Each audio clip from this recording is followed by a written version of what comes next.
Hello, everyone, and welcome to Talk Nerdy. Today is Monday, May 8th, 2023, and I'm the host of the show, Cara Santa Maria. And as always, before we dive into this week's episode, I do want to thank those of you who make Talk Nerdy possible. Remember, Talk Nerdy is and will always be, as long as I keep doing this, 100% free to download. And the way I can make that happen is really because I rely on the support of individuals just like you. I do read ads on the show whenever I have the opportunity to, and I feel like it's a decent fit. But, most of the support of the show comes through Patreon. At the very top of the show, this week I'll do it, and I do it every week. I give a shout out to those who are in the top tier of my patrons, but every little bit helps, even 50 cents, $1, $2 an episode. I think at the $2 an episode level, you get access to ad-free episodes. So let's thank our top patrons this week. They include Daniel Lang, David J.E. Smith, Mary Neva, Brian Holden, David Compton, Gabrielle F. Jaramillo, Joe Wilkinson, Pasquale Gelati, and Ulrika Hagman. Thank you all so, so much.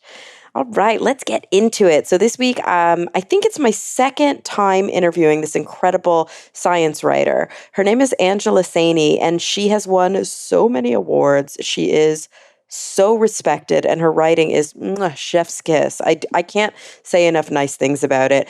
She's also a presenter, like on radio, podcast, TV programs, all over the world, but you've probably seen her on BBC. You might have seen her in Wired, National Geographic. In 2022, she was a Logan Nonfiction Fellow in New York and was in Berlin in the summer of 2022 as a resident scholar at the Alexander von Humboldt Institute.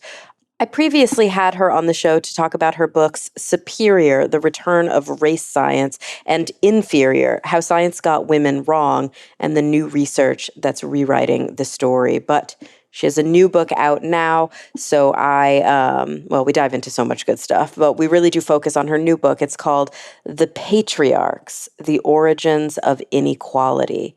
So without any further ado, here she is, Angela Saini.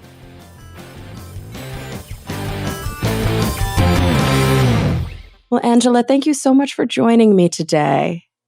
Oh, you're very welcome. It's such a pleasure. So when I saw that you had a new book, it came across my desk. I was like, 100% we have to talk. I'm very, very excited to discuss all of the things that are contained within these pages. It just came out, a couple of months ago, so it's available wherever books are sold. And it's called The Patriarchs, The Origins of Inequality. And I think before we even dive into the content, which oftentimes my episodes are a bit of content, a bit of process, I think this one may be a little heavier in content. I want to ask you personally a process question. So do you consider yourself a science writer, yes? I do. Although this book is a slight departure from science writing, obviously. There's a lot of history in there. But there is quite a bit of anthropology and archaeology and some genetics as well. And so that's, my background was in science communication, and I worked as a SciComm person for years and years and years on television. I think there has been quite a bit of crossover in our careers, although you have dedicated so much just hard work to putting words on the page. And what I found in my career as I've moved from neuroscience into psychology as a practitioner is also an evolution in my thinking away from kind of the stricter, scientific skepticism, logical positivism into a much more social justice oriented and constructivist approach. And, feminist and multicultural psychology has taken up a lot of my mental energy lately. And I'm just curious, do you feel like you've seen an evolution in your thinking as well? Or have you always had your head kind of in that space? No, there has been an evolution. You're right. I studied engineering when I was at university. And so you might imagine that I would bring a very kind of scientific, sometimes quite binary kind of way of thinking to topics like social justice. But I did also do a social science degree. This was kind of 15 years ago at King's College London in their Department of War Studies. So that really introduced me to feminist ways of thinking about technology, race, like the very huge, broad literature on race and social injustice and insecurity and how that works globally. So that was always in the back of my mind. I guess the tension is that people tend to compartmentalize when they, approaches. If you're looking at gender from a scientist point of view, then they assume that you're going to be talking about primates and sex differences and, hormones and all of this business. When actually, I think it's really important to remember that this is all interconnected. We are very cultural as a species. That is part of, that becomes part of our biology. So you can't really study sex and gender or race unless you have all that other context. This book certainly goes much more in that social context direction, but I think that's because it's unavoidable. I'm so excited about that, and it's something that I just am deeply passionate about. And just as a kind of personal note, one of the things that I struggle most with in working on 2 or 3 different podcasts, aside from my career, which is finishing my PhD in clinical psych and seeing patients regularly, and still some psychom. My other show, The Skeptic's Guide to the Universe, I'm one of 5. It's quite a popular scientific skepticism show, and it's quite celebrated. And the sort of, what would I call it? Like the editorial policy of the show is that we only talk about, quote, politics when they have a scientific bent, right? Like when there's something in the news that is a science story, and politics is unavoidably part of it. But it's become more and more difficult for me. And I worry sometimes that the guys on the show literally are like, really, there she goes again. They don't say that, but I worry that they do think that, because I can't not see through this frame now. Yeah. And it's like, it affects everything. It does. And I think if you're a woman in the sciences, or if you're a minority in the sciences, you feel it so much more because these are issues that you're confronting all the time. Whereas it's a lot easier, I think, for some people to be oblivious to them because they don't feel affected by them in the same way. And that does create a problem, especially since sciences and technology are as demographically skewed as they are. Right. And we still see these things, as you mentioned, as like deeply siloed. And what I hate is this urge or this fight to have to like pepper social justice into everything we do, and not this conversation about, guys, this is fundamental to science. Science is done by people.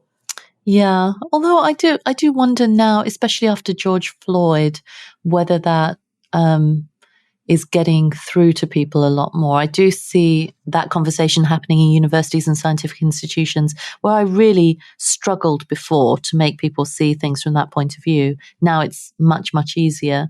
Although at the same time, I would say within the last year or so, there has been a backlash. Of course, you can see it in parts of the US, this resistance to critical race theory or talking about gender and sexuality. And in the UK as well, certainly, I think there's a nervousness around anything to do with what has been kind of disparagingly termed woke culture. Right. Oh, right. And, I am, oof, okay.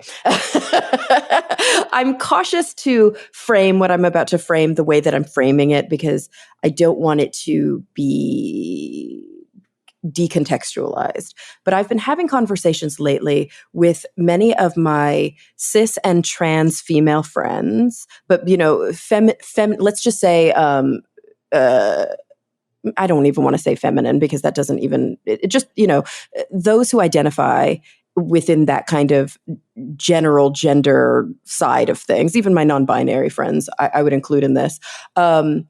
And multicultural, right? So my friends that are very, very intersectional, and we've been talking a lot lately about the changes with regards to conversations about race. And like you said, like we are seeing more inclusivity and more understanding, especially within academic institutions, but we're also seeing brutal blowback at the political level. Like, I'm here in Florida, come on, I'm like, it's DeSantis, like what is happening? So like, we know that that's going on. But the thing that we've been talking about, and I hate contextualizing it this way because I don't want to minimize how brutal the fight has been, is that when it comes to the patriarchy, when it comes to gender equality, here's the point. If a man commits a crime against a black man or against a Jewish man or a Jewish woman, a black woman, and explicitly is driven by hatred towards that race, by hatred towards that ethnicity. In this country, we can, in certain jurisdictions, label that a hate crime. But men commit violence against women by virtue of them being women all the time. It's so normalized that like literal femicide happens across the world, and we don't call it a hate crime. Yeah, although there are efforts in certain countries to make that explicitly a hate crime. So, for example, Really?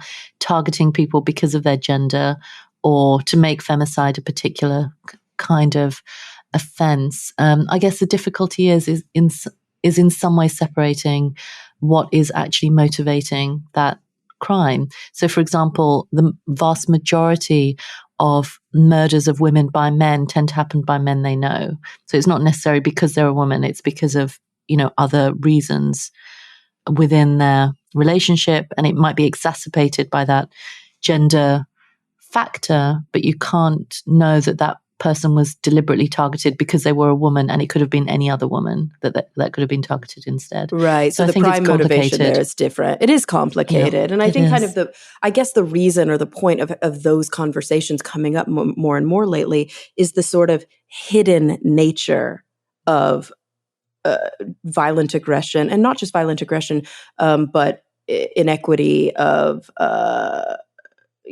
gosh, there's a million words that I could come up with that are failing me right now. But just the sort of normalization, maybe that's a better word, normalization of gender inequality throughout our lives, so much so that we just accept it, and we have all these internal biases about it. Yeah, and just, it really depends on the society that you're in and how acceptable certain forms of violence are. We have to remember that it wasn't that long ago that in most countries in the world, marital rape was seen as perfectly acceptable. That was not it wasn't even called seen rape. As a crime. No. Yeah. So, that when the state itself sanctions certain types of behavior, then we as individuals also see those forms of behavior as acceptable, and then it becomes much more widespread. It's interesting, if you look in antiquity, for instance, we sometimes compare ancient Athens and ancient Rome when we think about misogynistic societies, because they were very sexist societies, deeply gendered and hierarchical in lots of ways, but particularly around gender. In ancient Athens, it wasn't seen as acceptable for a man to beat his wife, even though it was a very there were very strict rules around how women should behave. Whereas in ancient Rome, it was. In fact, it was even accepted at certain times that a wife would be disciplined in the same way that a child might or a slave might. So it really, we set the boundaries of how we react to when we see violence happen or when we see bad behavior happen. And that can have a profound effect on so many of us.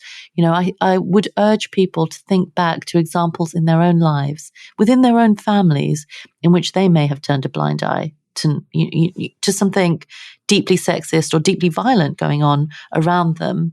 And just thinking, well, that's their issue. They'll figure it out, or they'll sort it out, or it's not for me to get involved. Well, that is how this continues.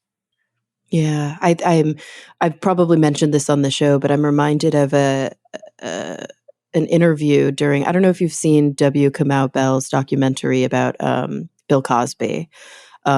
It's quite difficult, but I think important. And towards the end, he's sort of summarizing and interviewing many of the women who appeared across the documentary and asking them, sort of as like a supercut, like, have you ever been assaulted? Have you ever been, inappropriately contacted? Whatever, however he frames it. And of course, every single woman is like either yes or no, but I was there to help a friend, or, whatever. And then there's I think she's a gender studies professor, somebody who works within a kind of an academic frame. And he asks her the same question. And she goes, can I just ask, why is it that we're always asking the women, have you ever experienced assault? But we're never asking the men, have you ever assaulted anybody? Yeah. And that's just not the frame, right? The frame is always that women are victimized, but it's somehow that just keeps perpetuating even this very, I think, moral and just and meaningful engagement is perpetuating this problem, which is that the women are victimized, but the men are never really seen as the perpetrators.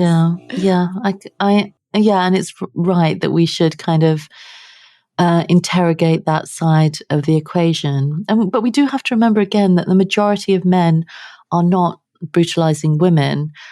Even if most women have experienced this, it's not at the hands of most men. It's still at the hands of a minority of men. And again, that's what makes it so, so complex and devastating as an issue to try and tackle. And insidious. And it kind of goes back to exactly what you said, how often do we ask people that we know, what did you do? What did you say? How often do we ask the men who are the not all men, right? The men who are saying, I'm very kind to my wife, my sister, my daughter. It's like, yes, and not but yes, and are you taking your fellow men to task? Are you holding them to account? Because the brutal truth of this is that they're not listening to me because I'm a woman. Yeah.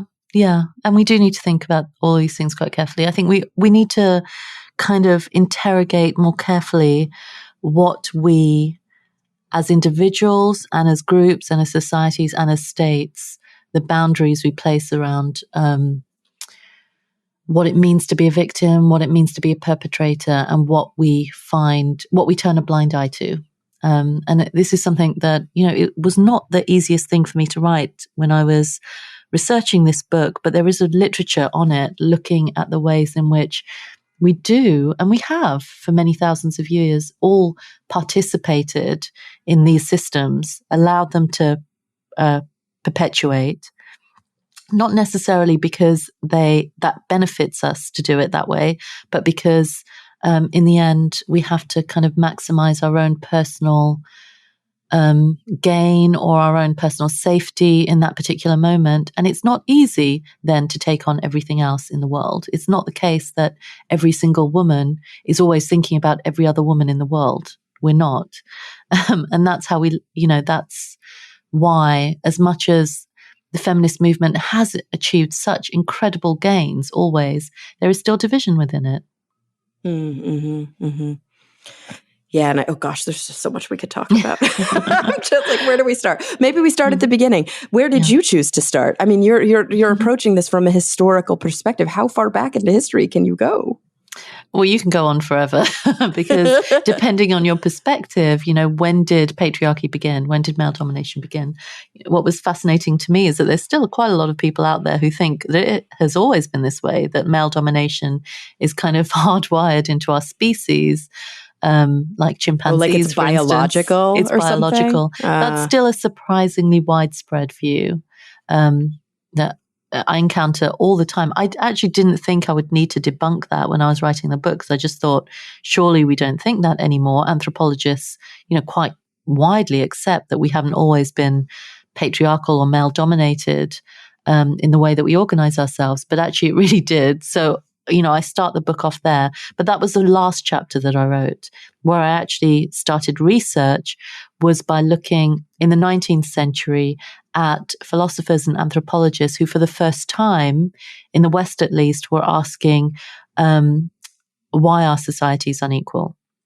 So, this was a time, the 19th century, there were all these revolutions happening around the world, social revolutions, political ones, and in societies that for a very long time, thousands of years, had been very hierarchical in terms of class and wealth and, even divinely, these aristocracies that people just very casually accepted as this is how it's always been, this is the order of the world.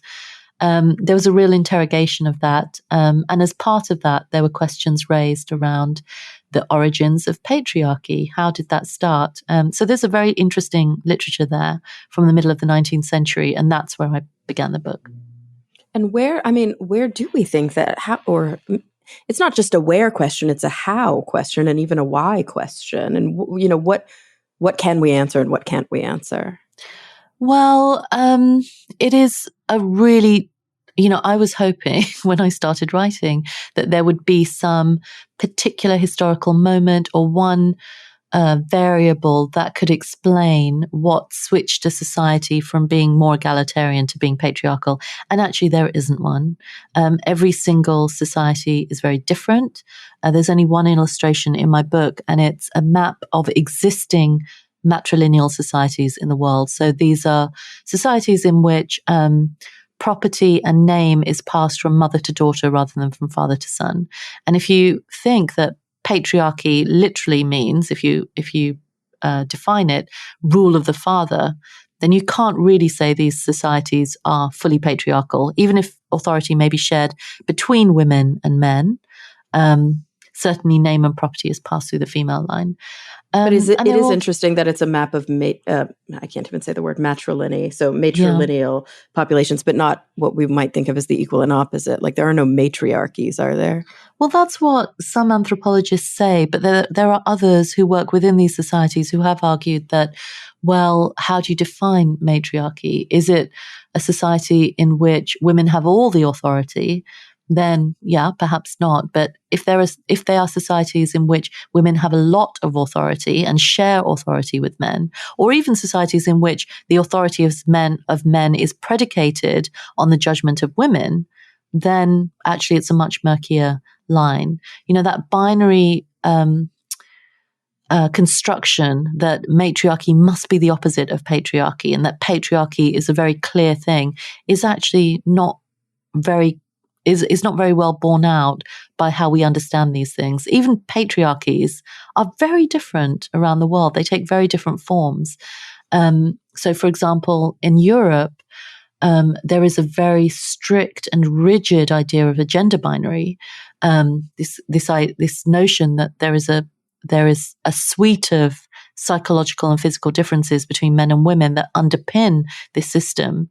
Well, that idea doesn't exist everywhere. There are very different ideas about gender in other patriarchal societies. So, for example, in northern India, where my heritage is, there is an accommodation for the third gender. This idea that there is a third gender, there are people who exist in that space, and the boundaries between what defines a man and a woman are actually very different.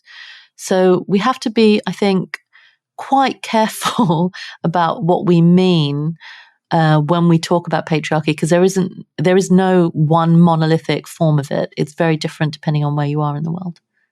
Right. And I think that depending on how you frame it, it can sort of bolster or dismantle certain arguments, I guess, certain agendaed arguments. Like clearly, I would say that here in the United States, which you're here with us now, that we are living in a patriarchy, that there are, it's still not egalitarian. We still have a lot of fight left in us, and there's still a lot of work to be done. But I would also say that Afghanistan is a patriarchy. It's a very different patriarchy. Yes. Very different, It is. I have way more rights than women do currently in Afghanistan, and I know that. It is, but their histories are very different. And even in the United States, I mean, you could call this a patriarchal state. Of course it was. The foundation of the United States was built because the founding fathers deliberately made it so on this idea of female domestication, that women shouldn't have the right to vote, that their place was in the home, that the man's place was out in the public. But within the Americas, there are still very many matrilineal societies. And in fact, one of the earliest chapters in the book, I look at one of them, the Haudenosaunee, who or sometimes known as the Iroquois in kind of older literature, but when settler colonialists first encountered the Haudenosaunee in the Americas, they didn't know how to understand this. This is part of the reason that we have this literature on the origins of patriarchy in the middle of the 19th century, is because anthropologists like Lewis Henry Morgan just didn't know how to square the circle of the fact that the United States was building what it imagined to be the most egalitarian society on earth without aristocracy, built on democracy, and yet the Haudenosaunee already had all the elements of democracy. They had a very different much more egalitarian way of organizing themselves, in which women had a huge amount of power and authority. So there were clan mothers centuries before there were the founding fathers. Women kind of ran agriculture. These are matrilineal societies again, so names would pass from mothers to daughters. And, Indigenous women I've spoken to have said that they always imagined their families through their mothers and grandmothers and great-grandmothers. They never imagined them through their fathers. The stories of their fathers weren't even relevant in their family histories and in their religious histories.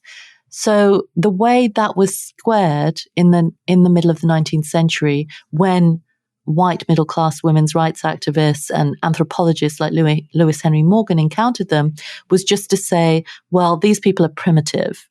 They belong to the past. And this is where we get that idea from, that the past was matriarchal and then we became patriarchal. So much later you get Friedrich Engels arguing this theory that there was this world historical defeat of the female sex. And that was built entirely on this idea that primitive societies were female dominated and modern civilized societies were male dominated. And that was a natural progression. That was what happened when societies became bigger and more sophisticated and more civilized. Forgetting, of course, that these are also modern societies. The Haudenosaunee are still modern. They just organize themselves differently. So it was an idea built on racism already. And the way they squared that was then to say, well, we will civilize these people into patriarchy. And women were part of that project. White American women were part of the project of teaching young Indigenous girls to become housewives. Yeah. Oh, it's so devastating to think about how it becomes this self-perpetuating behemoth, because then the payoff is in the hands of the people who can perpetuate the payoff, right? So as soon as this kind of very racist, very male-dominated ideal exists that says now we, have God-given power and rights, then of course we're just going to keep passing it to each other and keeping it out of the hands of those who historically, contemporarily, and really moralistically should share that power. Yeah, and this is why, coming back to what we were talking about earlier, we have to be very careful when we think about what the forms that male domination takes. I mean, this story with the Haudenosaunee and settler colonialists in the Americas is repeated all over the world. So many societies have been treated this way throughout history, not just by European empires, but by empires predating that, Mongols, Roman Empire, Greek Empire, in a way that kind of rode roughshod over other ways of organizing people, in which men and women were both invested. So another example I give in the book is of Khasi society in northeastern India. This is in Meghalaya, the state of Meghalaya. And this is a society in which people still they still have a matrilineal tradition. There is some pushback now on the part of a few men's rights activists who are really marginal. If you speak to people there, they will say that they are the odd ones out.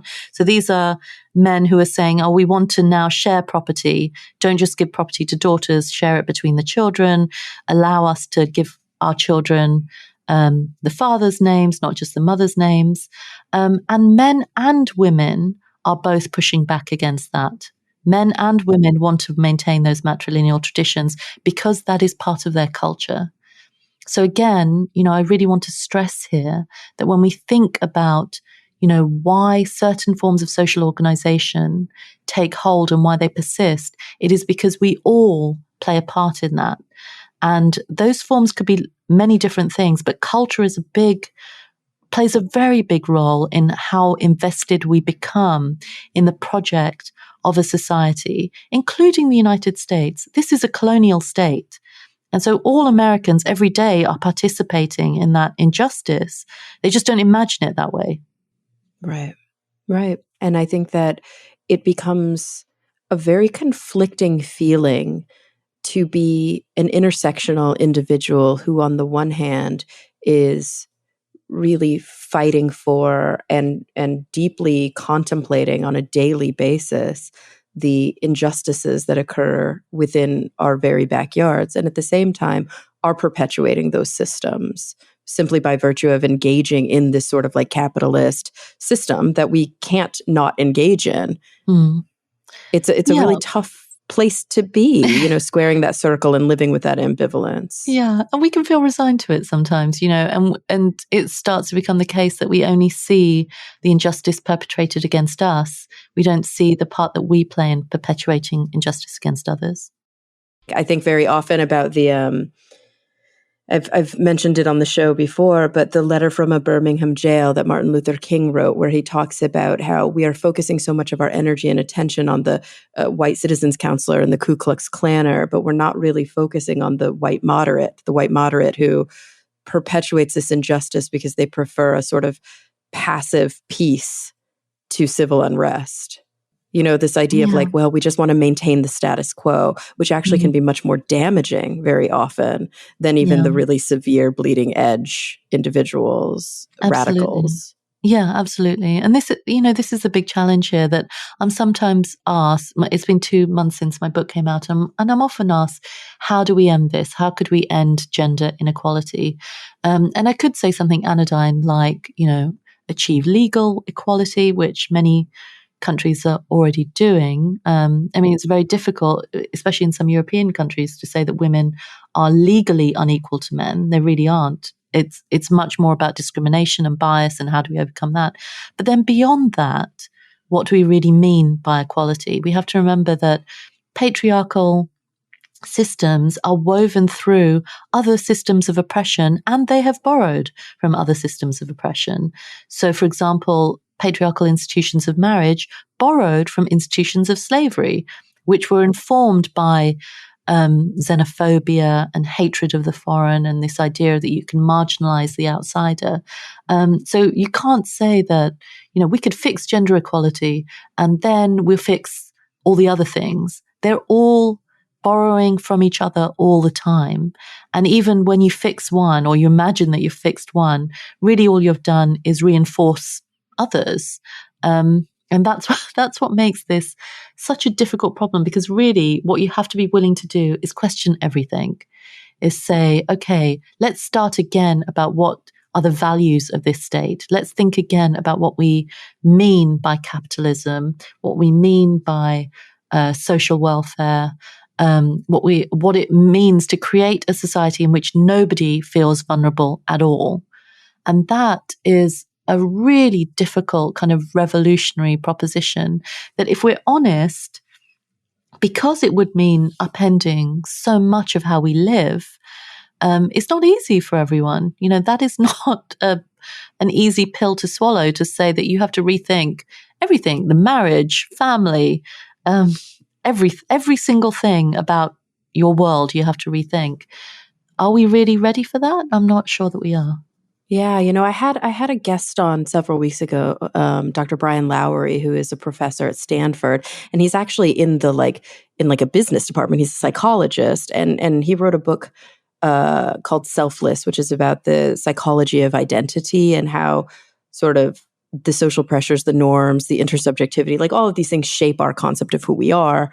And we talked at length about this idea of my own constructed view, my Umwelt, being potentially threatened. And I say me as kind of a generic me, but anybody, their Umwelt being threatened by the Umwelt of another, which upends their idea of what is safe, what is normal, what is acceptable.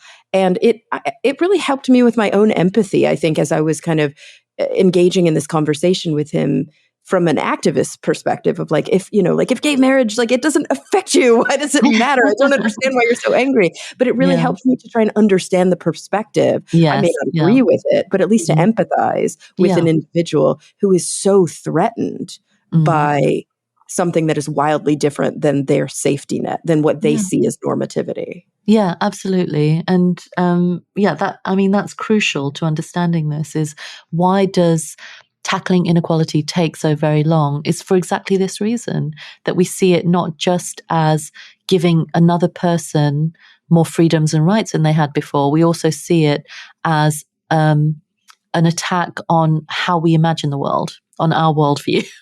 And that is a much harder thing for people to deal with. Right. And I think that's the part that I was missing. I think before I always saw it as, well, some people just see it as a zero-sum game. And that's why this is so difficult. Like if so-and-so gets rights, then you lose rights. And that's something they're not ready to deal with. But I don't think it's that simple. I think it is much more about threatening the foundations of one's worldview, which can be existentially threatening. Yeah, absolutely. Deeply. And we're built around that. Yeah. And you're right. I mean, you're a psychologist, so you understand that identity is so important to us. We are, from the second that we're born, being socialized into a world, being taught the rules of this world.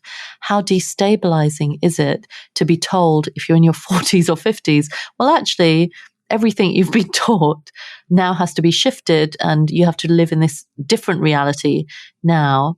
That is a very hard thing for people to swallow. And I think it underlies some of the resistance to transgender rights that we're seeing at the moment, on the part of women included, especially in the UK, where I lived before. There is this huge backlash against transgender rights on the part of feminists. And I think part of it is rooted in this idea that they had built their idea of gender on a certain bedrock, and now that bedrock itself is being, in their mind, undermined. Yeah, I've shared this before on the show, and I'm kind of being a bit vulnerable in sharing this now, but I was able to tap into that in a small way. Like, I do not identify as a TERF. I have many, many trans friends, and I am a massive advocate for trans rights. But there was this moment last year after I had cancer and I had a hysterectomy, when it all happened to happen right around when Roe v. Wade was on the rocks and ultimately was overturned. And I was hearing all over the news this, in an effort to be inclusive, this conversation about people with a uterus. And I felt excluded in that conversation because I had just personally gone through this like traumatic experience and lost my uterus. And I was like, wow, in an effort to include all those with reproductive capacity, many women, people whose, as we were just mentioning, this identity that is so central to how we see ourselves and our relation to the world, was my entire life was my identity. And now just because this cancer was in me and this uterus was excised out of me, I'm no longer included in this group by these like broadcasters all over the world. And it gave me a momentary tapping in of like probably where these TERFs, again, I disagree with them vehemently, but probably where they're coming from, where they are feeling threatened. Mm. And it was an interesting experience for me to go like, oh, shit, I'm empathizing with J.K. Rowling right now for a second. No, but I think it's important that we do that we try to empathize with those we disagree with. Yeah, but also I guess it could also give you an insight in how it must feel to believe yourself to be the wrong gender your entire life and have people not accept that. Right. Like I will never, I have the privilege of never having to experience. I mean, it's like I can listen to the stories of my friends and my patients and the people that I love, and I can read about this academically, and I can exercise, deep emotional empathy as much as I can, but I will never actually know what it feels like to feel like I'm a different gender than what everybody in the world is treating me like and labeling me as and telling me I have to be or I should be, or what is wrong with you for not being who you are. I mean, it's horrible. And I will, of course, never feel that way. So yeah, that little experience, which was, deeply impactful for me. Obviously, it sounds like I'm minimizing it now, but I still struggle with it every day, this experience of my cancer and my journey. But like, it did increase my empathy, I think. And that's what I'm always trying to do, is find that silver lining, right, of suffering and trauma, is that it can help us relate to other people. Yeah. And I do think kind of this struggle over language that we have is a reflection of our difficulty with articulating the heterogeneity within these groups that we've defined. Mm-hmm. Women come in every possible form, obviously, right, like men do. And there are many traits on which we overlap quite heavily, but we don't imagine it that way. We think of these two groups as being very distinct and being very similar within those groups, when of course it's not just having a hysterectomy that makes you unable then to have children. It's also being past menopausal age, or maybe just being infertile, or being puberty. So all these different things are still encompassed in this group that we define as women. So why can we not be more expansive in other ways that we define these things? I'm actually reading a really interesting book. I've just finished it. Paisley Currer's Sex Is as Sex Does. He's a transgender political scientist in New York. And he so beautifully lays out kind of the ways in which state institutions, governmental institutions, define people depending on their remit. So you can be defined, if you're transgender or intersex, you can be defined one way by one state agency and another way by another, not because they don't have one consistent way of deciding who's male or female, but because they have different remits. They have different things that they're interested in that are reflections of certain aspects of you that are gendered. And that, I think, is a really much more kind of precise way of thinking of how we exercise sex and gender in the real world. Right. That frame must have been kind of recapitulating over and over as you were researching and writing your book, like trying to empathize with the frame of an entire culture, and especially a historical culture, and what is meaningful, right? What is salient to this culture, and why do those salient features become defining features for policy, for decision making, or just for normativity, things that aren't guided by laws, but just are guided by culture because that's how the entire, or maybe not always, maybe just the ruling class has decided it should be. Yeah, and it is the ruling class. If you go back into distant prehistory, so one of the first places I visited when I was writing the book was Çatalhöyük, which is this 9,000-year-old settlement in southern Anatolia. It's one of the oldest human settlements that we have archaeological evidence from. And it is very kind of destabilizing to see a place in which all your assumptions don't apply anymore. All your preconceptions have to be left at the door, because even though there are some things you can recognize, so for example, the layout of the homes feels quite familiar, although there are no windows and doors. People would go in and out of their houses through holes in their roofs using ladders and kind of conduct their business on the top of their houses. People were buried in platforms within their homes, so they would sleep and do business on top of their dead ancestors. So there are some things that, we can almost grasp. We can almost see some kind of parallels between how we live now and how they lived then.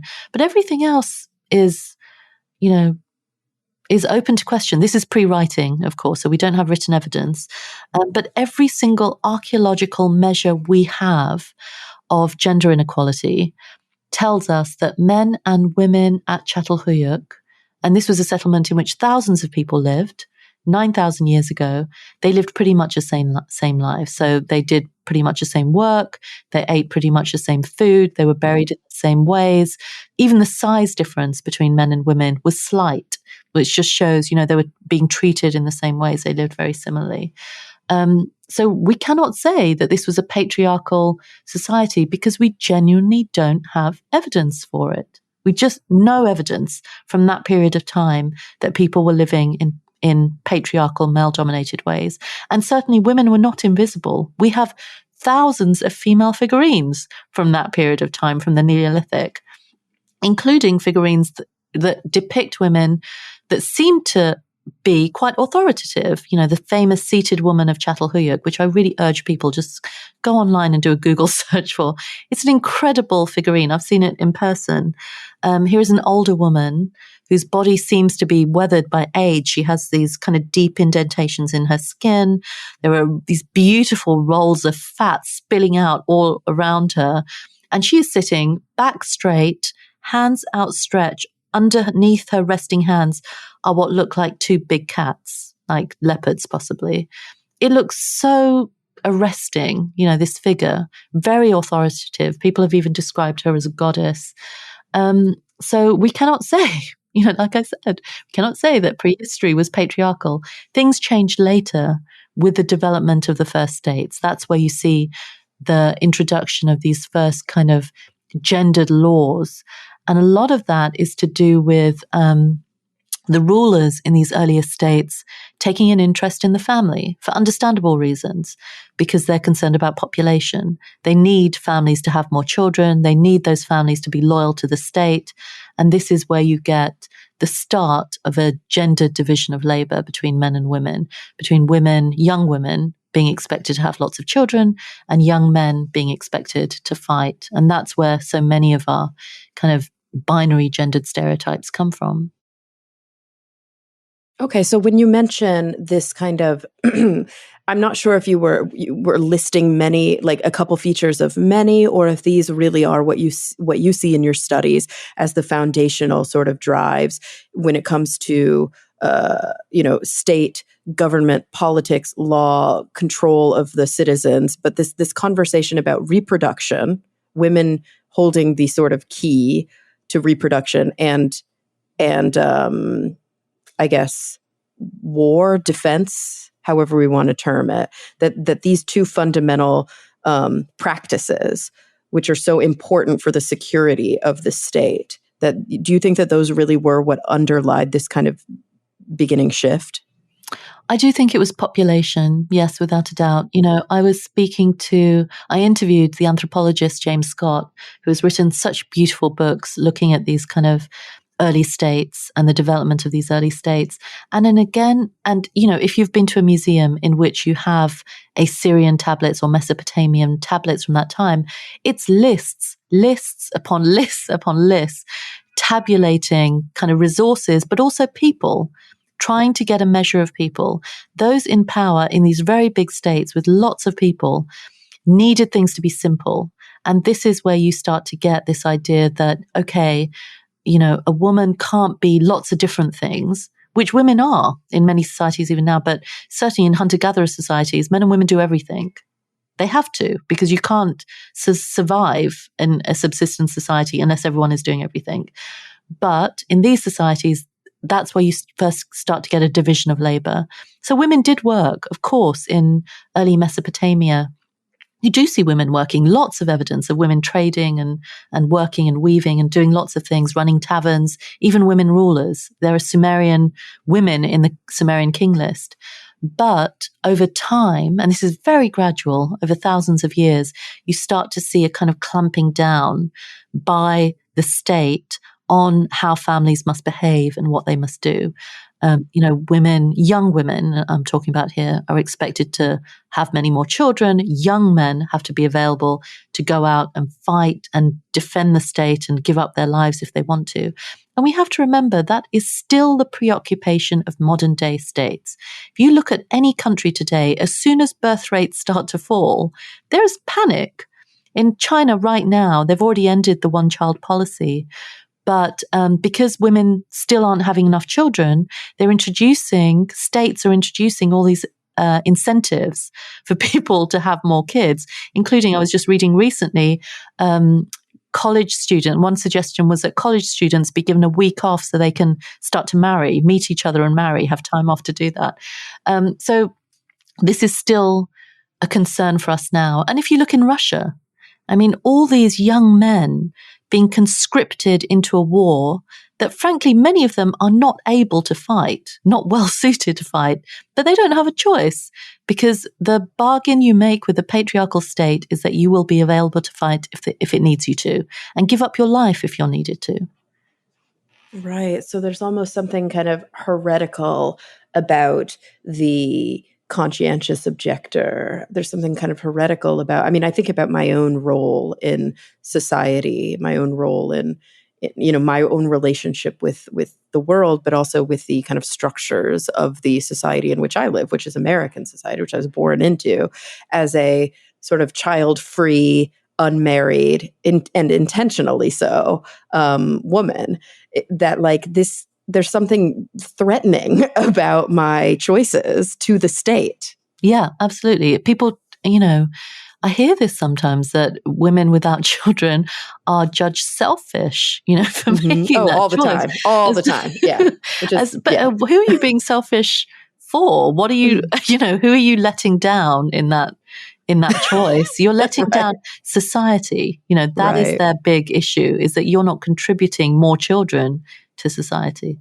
Wow. When there are so many already. Can we just, You would think that. That's this big Right. tension that we have now. We panic about the fact that there's too many humans, and yet states themselves also panic about not having enough. Right. And also, sadly, working within, and obviously this is not the point, but working within the very first placement I ever had when I first started my PhD was in foster care, and working with these children who were, for whatever reason, some of them were abandoned, some of them were orphaned, some of them simply, their parents were not in a position to be able to care for them appropriately. They were, removed from the home, and they were working on reunification.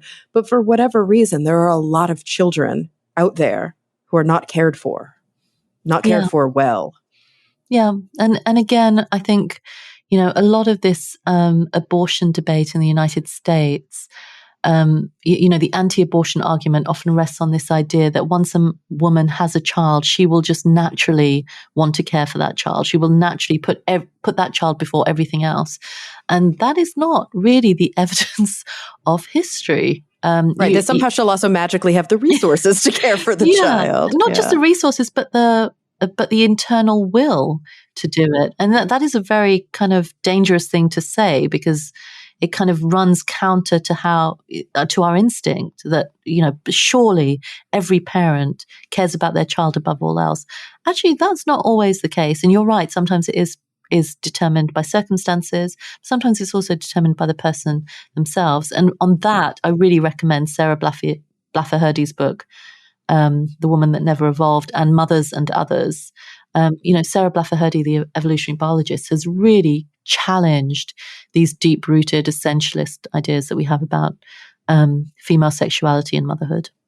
Right. Oh, that's such an important conversation to have, right? And it's something that must be of deep interest to you as somebody who has kind of historically taken that evolutionary frame and turned it on its ear a bit, because I think it becomes very neat and tidy. And I see this all the time within my field in psychology, this dangerous, quote, evolutionary psychology frame that many individuals take. And obviously there's some good evidence in certain aspects of that field, but I think there are a lot of leaps and there's a lot of danger in taking basically the essentialist approach over and over and over and saying the things are the way they are because that's how we evolved for them to be. It's a very tautological, argument, but for some reason it seems to satisfy a lot of people. Yeah, and we like to think that this explains everything, even if we know from personal experience that that's not true. That we only have to look at our own lives or at the people around us to know that we don't fit into these very neat boxes.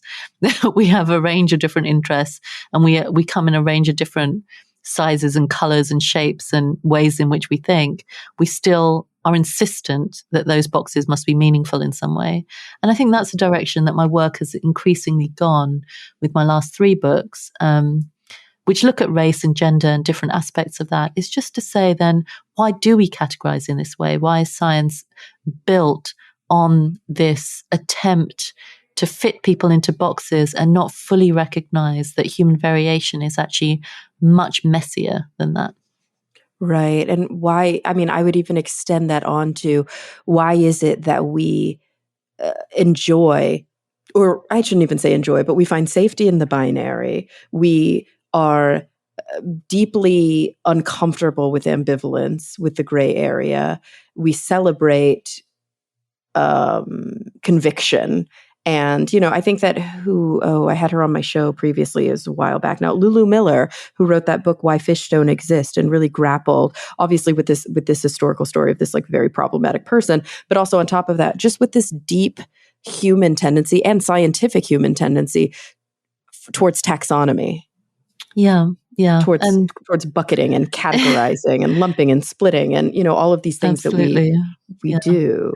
And it's funny. I mean, my work sits between the sciences and the social sciences, and the social science is really the opposite of that. It's always looking at the gray in between. That's all I do in therapy with my clients. Is like, how do we celebrate living in ambivalence? And I feel that that's a lot of what my writing has turned into, is explaining social science to scientists and explaining science to social scientists. Right. These do often feel like completely different worlds. It's a different way of approaching the same evidence, looking at exactly the same things, but doing it in a completely different way. Oh, and I feel like that is the note in which a normal person would button this conversation up. But there's one question I haven't asked you, which is going to feel a little bit like a left turn, but I feel I would be mad at myself if I didn't ask you. And it has to do with, we talked about this idea of defense, or of, young men being available to fight for the state, young women being available or induced even in extreme cases to produce new soldiers for the state or new protectors for the state. But how much of this patriarchal shift, how much of this patriarchal maintenance really does come down to, and I think that this is probably a misunderstanding, but I would love to hear your clarity on this, because I hear this argument all the time, come down to physical violence, come down to overpowering of women by men. Yeah, I hear this a lot, that the reason that men have so much power is because they're bigger and on average stronger. And, I'm not ruling out the possibility that that biological element has played a part over the millennia.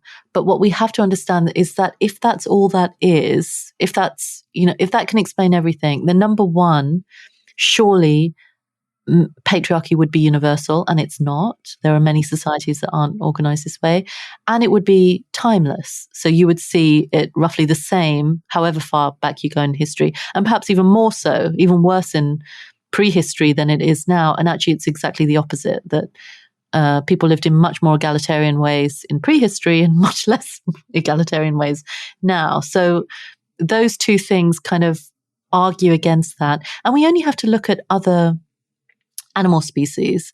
So let's just take the two closest to us genetically, closest on the evolutionary tree, chimpanzees and bonobos, two primates. Chimpanzees are male dominated, there's no doubt. Males compete in sometimes very vicious ways with other males to move up the hierarchy. But bonobos are female dominated. And in neither species is this anything to do with size. In both species, the male is slightly larger than the female. It's about, networks. So within bonobo society, the females form such strong networks with each other that it becomes impossible for the males to move up that hierarchy. But even among chimpanzees, when primatologists talk about male domination, they don't mean males dominating females. They mean males dominating other males. And which happens in our society as well. Yes, yeah. It does. But also females have their own hierarchies within chimp society. And often what you see is that the alpha male is not necessarily the biggest or the most violent member of the group. It's often the one, or it can be the one, who is most likely to form alliances, that is the most congenial, that can form these tight networks and that people trust. Because even among other species, animals do not like to be ruled by bullies. They still don't like that. And I guess that's also true of humans to some degree. Sure, right now it seems that strong men seem to be running the world, but if we have the choice, we look for those who are diplomatic, who are careful, who are fair. We want our rulers to be fair more than anything. So, this kind of biological argument, while I'm not ruling it out entirely, what I'm trying to do in my book is just say that let's not be so fatalistic as to assume that this can all be put at the door of some biological difference. We need to have other ways of explaining why we are the way we are. Because if we don't, then frankly, what are we here for then? Well, then we're never going to achieve equality. Right. It's funny, two things that come up for me quickly about the example that you just put forward. bonobos and chimps, we talk about them as our closest relative. They are very similar to one another biologically, to the extent that we used to just call bonobos pygmy chimps. We didn't even see them as a separate species, really. And the fact that they culturally and behaviorally are so wildly different, but biologically they are so similar. I mean, that just right there, kind of bolsters the opposite argument. And the other thing, when you were making the argument before about how you would almost see that patriarchal tendencies would have been throughout all of human history if this was simply a function of size, overwhelm, violence, all that, and also that you might see that things are getting more egalitarian with time, but they're actually getting worse. I think about tool use, right? Like as human beings, we actually use tools, and we use tools of war. And it's, over time, women have had access to tools. Like we can defend ourselves in a way that we probably historically couldn't. Yet we're seeing that the problem, it's moving in the wrong direction. So that's just another example, I think, of why that argument of just purely being able to be overpowered is, yes, maybe that contributes to why there's more. No, I don't even think it does contribute to why there's more violence. We can't. Well, the point is, we need to have other explanations, right? Yes, we have to. There's more variance. If we don't, then right. What a simplistic and almost infantile way of thinking about this problem. Yep, because you're just, the more you think about it, the more holes you're going to punch in it over and over and over. Absolutely. You're going to be like, we need more variables in this model. Completely agree. Okay, so I don't want to keep you longer. We're at the hour mark. We've already gone over the time that you so graciously have given us. But I just want to thank you so much, Angela, for spending the time today. And I'm just curious, sort of right as we're signing off, is there anything that either we didn't touch on that you would feel like remiss if people didn't take away, or is there anything that really maybe surprised you as you were digging in that completely shifted your frame when you were working on this book? No, we covered a lot, so I'm very happy with that. And I'm really grateful for your questions as well. They're different from the questions I've had in previous interviews. So thank you for being so thoughtful in the way that you structured this. But for me, I guess because I'm a journalist, I'm not an academic. Every book I write changes my frame of thinking to some degree because I'm learning with the reader. I'm not knowing everything and then writing it all down. I'm actually learning as I go along. And, increasingly, I think it has kind of revolutionized the way that I think about power and what power means and how it's exercised, and to not think about the struggles for equality in a kind of siloed way, to really think of them as completely being interlinked. Yeah, and I appreciate that. And I think that, even obviously the book, but even just this conversation has impacted me in that way. And in the even if it's slight, that shift in my thinking, we think of like trajectories and getting slightly knocked off of a trajectory. And then eventually over time, that vector, that arrow that you're following is in a completely different place. And that's why it's so important to be open to new thoughts and new ideas and to read about things that challenge our ways of thinking. And I think that you've offered a really beautiful opportunity for a lot of people to open their minds. So I appreciate that. Thank you so much. That means a lot. And thank you to everybody listening once again for coming back week after week. I'm really looking forward to the next time we all get together to talk nerdy.